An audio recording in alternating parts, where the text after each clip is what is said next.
If you've ever seen Michèle Lamy online, you already know something is wrong. The black stained hands, the line carved down her forehead, the way AY-SAP Rocky, he talks about her on Joe Budden's podcast like she's his mother, but can't quite justify the dark, twisted things she does or explain why he keeps denying there are rituals when no one asked. People call it art. They blame it on European fashion. They laugh it off as an aesthetic. I thought that too. Right up until the day I won an internship with her team, stood in the same rooms Rocky swore were harmless, and realized the truth. He's only telling you what it looks like from the outside. I'm here to tell you what it feels like from the inside, and what followed me home when I finally ran. I grew up where fashion meant church dresses and prom suits off the rack. The only reason I even knew Michèle's name was because I'd sit in a laundromat after school, stealing Wi-Fi and watching grainy Rick Owens shows on a cracked phone while my mom slept. Everyone online talked about her like a myth. The witch with the black nails, the shadow behind the genius, the woman the biggest artists in the world had to go through before they changed. I told myself it was branding. The internet loves a villain. Then I saw the casting call. Buried in a forum thread like it wasn't meant to be found. 6-week internship, Paris. Rick Owens / Lamy Studio. Must be comfortable with experimental environments. I didn't think. I sent my portfolio. Bad lighting, cheap fabric, ideas bigger than my bank account. 2 weeks later, an email popped up while I was ringing out a customer at the coffee shop. We would like to invite you to Paris. My hands went numb on the register. My mom cried when I told her. My pastor hugged me and said, "God's opening doors for you."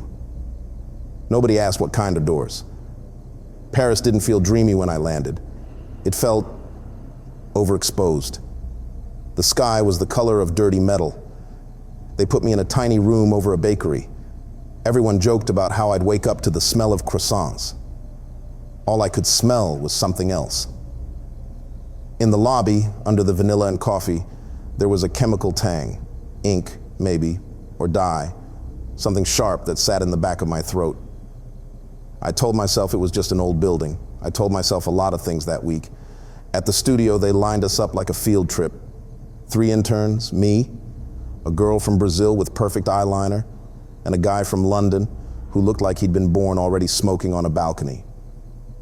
A tall assistant with a clipboard walked us through concrete halls crowded with garments and strange props, bones wired into shapes, a cracked porcelain mask, a metal bowl full of black, crusted grains. "You'll get used to the smell," he said, like he could hear my thoughts. "What is it?" I asked. He smiled without warmth. "Devotion." He led us into a long room washed in gray light. A few people stood in a loose circle, mid-conversation. I recognized one of them before he even turned. AY-SAP Rocky, head wrapped, rings catching the light when he moved his hands. Online, he always looked untouchable. In person, he just looked alert, like he was used to watching the room for things other people pretended not to see. "These the babies?" he asked the assistant. "Interns," the assistant corrected.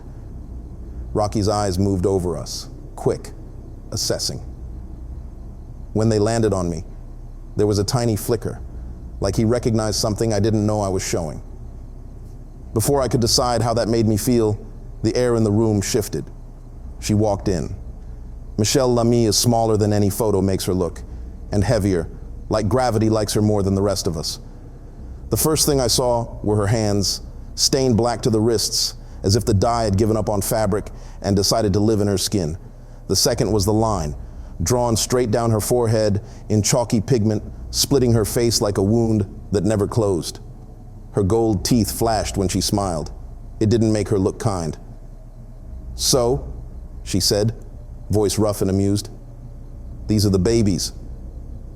People laughed. I didn't. Rocky stepped forward, nodding toward me. "This one thinking architecture," he said. "Pattern's crazy." Michèle came closer until I could smell her, not perfume, the same chemical tang from my lobby, stronger now, braided with something metallic. She took my chin in her stained fingers and turned my head left, then right, like checking the fit of a garment. "You believe in God?" she asked. Of all the questions in the world, that was the last one I expected in a fashion studio. Yeah, I said automatically. I mean, I was raised. She laughed, sharp enough to cut the sentence in half. Good, she said. We like the ones who still believe in something. Her thumb left a faint black print along my jaw. By the time I got back to my apartment that night, I'd scrubbed that mark so many times my skin burned raw. But in the bathroom mirror, under the harsh light, I saw it. A thin, angry line running straight down my forehead in the exact same place as hers. And for the first time, I had the cold, sinking feeling that someone at the center of this industry had already drawn a line through my life and decided which half they planned to keep. They told us the rules on my second day. No phones in the inner studio, no photos, no quick snaps for inspiration. If they caught us, we were done.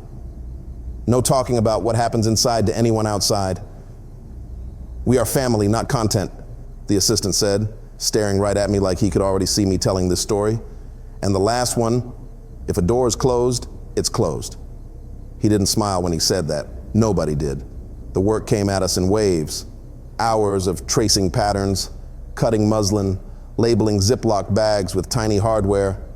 My hands ached, my eyes burned, but under the exhaustion was a sick kind of excitement.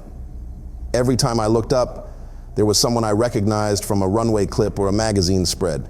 Models, stylists, some guy I was pretty sure had been on a billboard I walked past back home. AY-SAP Rocky floated through the chaos like he'd always lived there. One minute he was arguing about a seam placement.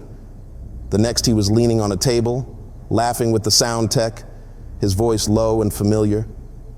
Sometimes he'd play music off his phone, distorted tracks that made the concrete vibrate under our feet. Most songs were just dark and weird. A few felt wrong.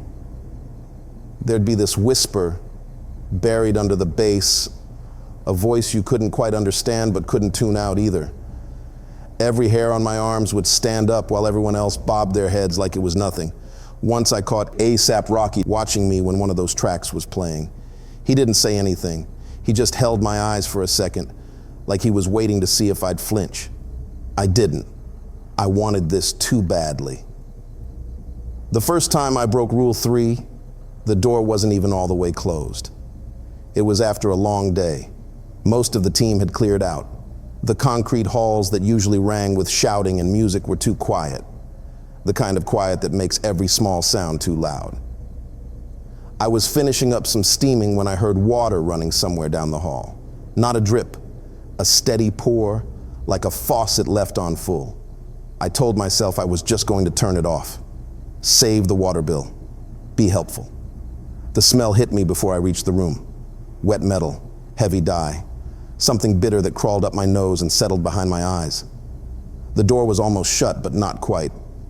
A sliver of yellow light cut across the floor. I pushed it open a few inches. Michèle stood at a deep steel sink, sleeves pushed up past her bony elbows. The bowl in front of her was filled with thick, black liquid that clung to her skin like oil. She lowered her hands into it slowly, fingers spread, then lifted them out and let the dye run off in slow, syrupy streams. Dip, lift, drip. No music, no candles, just the slap of liquid, the soft rasp of her breath, and the low buzz of the light above her. She did it over and over like someone washing up after a long day that never ended. The mirror above the sink was old and warped. It split her reflection, bending it around the edges so her face looked even stranger. When she finally stopped, she pressed both blackened palms flat against the glass and held them there. For a half second, I thought the mirror would crack. Rule 3, she said suddenly. Her eyes met mine in the reflection. I hadn't heard her move. I hadn't even heard her breathe different, but she knew I was there. I'm sorry, I stammered. The door, I thought. She turned around, drying her hands on a towel that was already ruined. Up close, the smell coming off her skin was even sharper. You think this is magic? She asked. I swallowed. I don't know what it is. It's work, she said. Same as cutting or sewing. Only difference is this. She held up her hands. Goes inside, not outside. Her fingers hovered near my face, close enough that I could feel the cool dampness in the air between us. You scared? She asked. I wanted to say no. I wanted to say I was fine. Instead, the truth slipped out before I could stop it. A little, I admitted. Her gold teeth flashed. Good, she said. Means you still have something to lose. She brushed past me, leaving a faint black streak on the edge of the door as she pulled it shut behind her. This time, it clicked all the way. A few days later, the assistant took us downstairs. No explanation. Just, you've been here long enough. And then we were following him down a narrow flight of concrete steps that smelled like dust and something damp. At the bottom was a long hallway with closed doors on both sides. He led us to the one at the very end. Inside was a bare room with a single dim bulb and 4 gray walls covered in Polaroids. Hundreds of them. Faces layered over faces. Models in half-finished looks. Designers hunched over tables. Famous people caught mid-laugh, mid-smoke, mid-stare. Some photos were bright, some were nearly gray with age. On the floor, in the center of the room, was a faint white shape. Not a perfect circle, more like an oval that had been scuffed and smudged by shoes. This is where we test, the assistant said. Test what? The guy from London asked. Who you are when there's nothing to hide behind, he said. He pointed at me. You first. They started trusting me with more after the first week, or at least that's what it felt like. At first, I was just another pair of hands. Pin this hem, steam that sleeve, run upstairs, downstairs, don't bump into anybody important. But slowly, the task got sharper, closer to the core.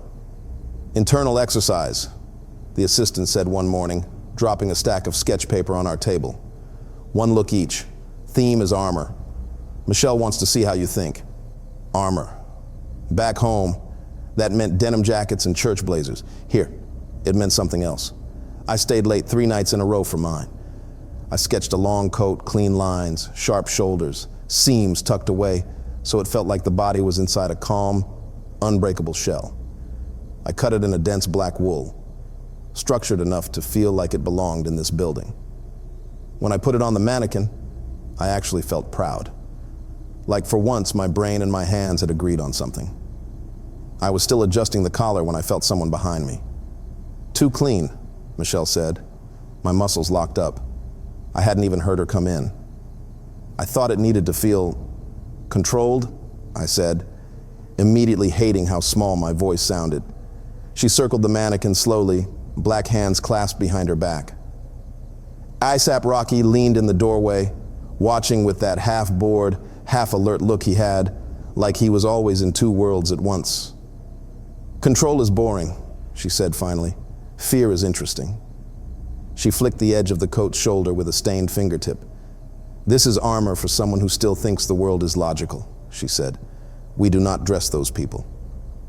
She stepped closer and dragged her finger down one side of the front panel, leaving a faint, dark streak on the wool. Here, she said. Break the line. Open the chest more.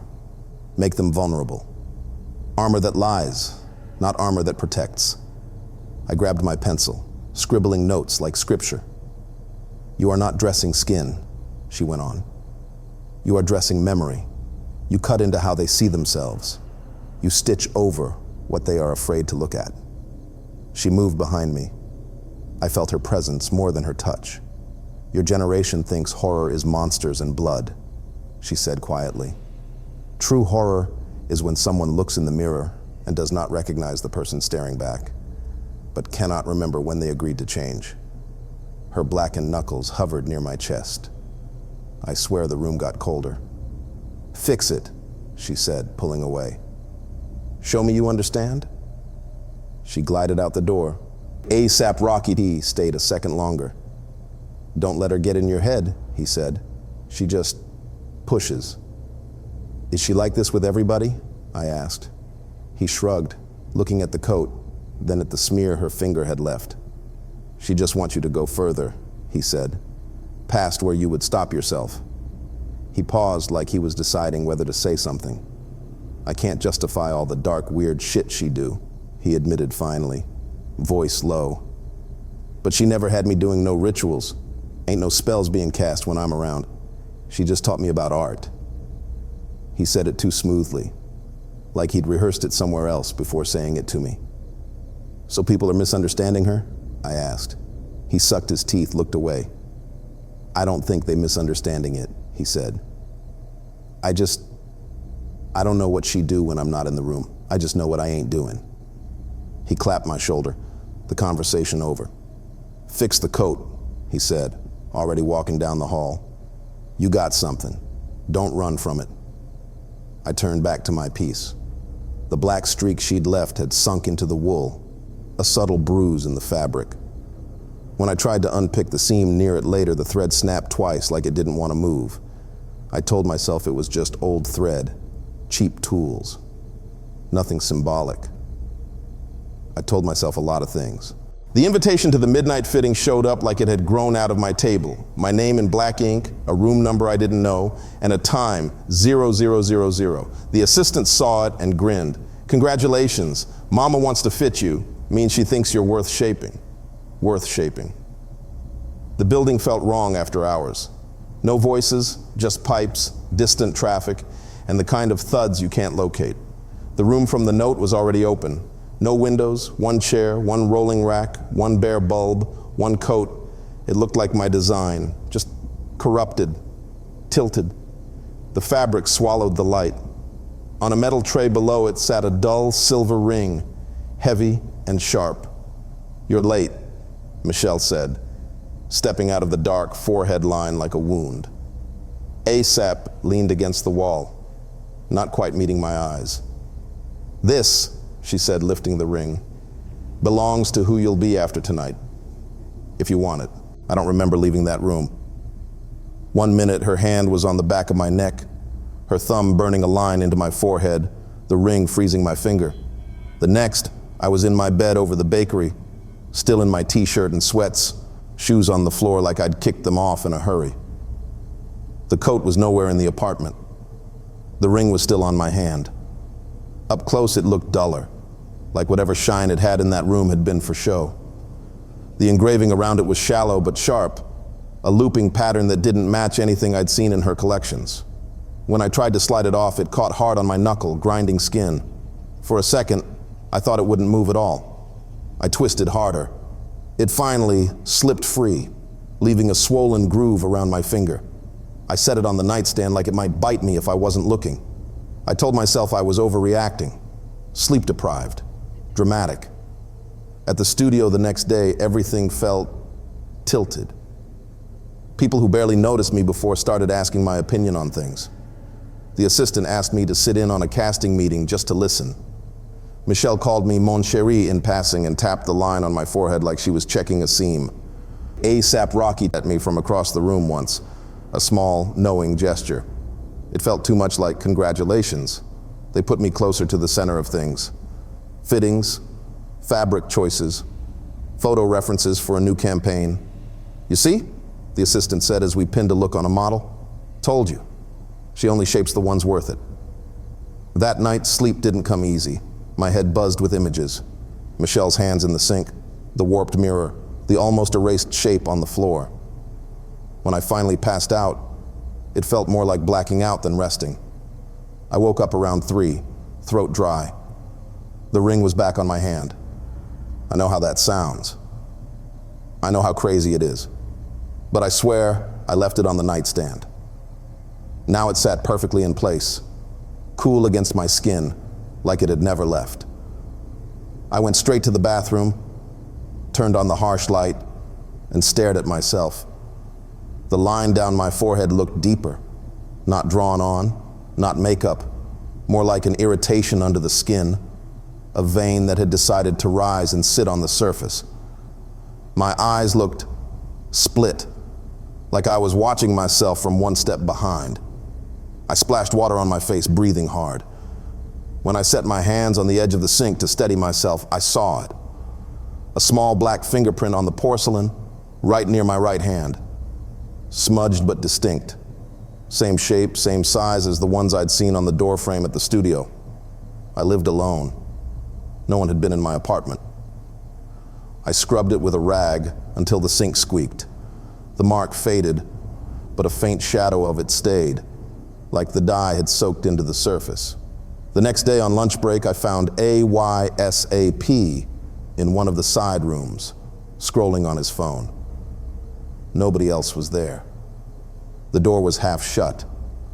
On his screen, I recognized the Joe Budden interview, the same one I'd seen clips of online back home, him talking about Michèle like his mother, stumbling over the dark imagery, insisting there were no rituals, no spells around him.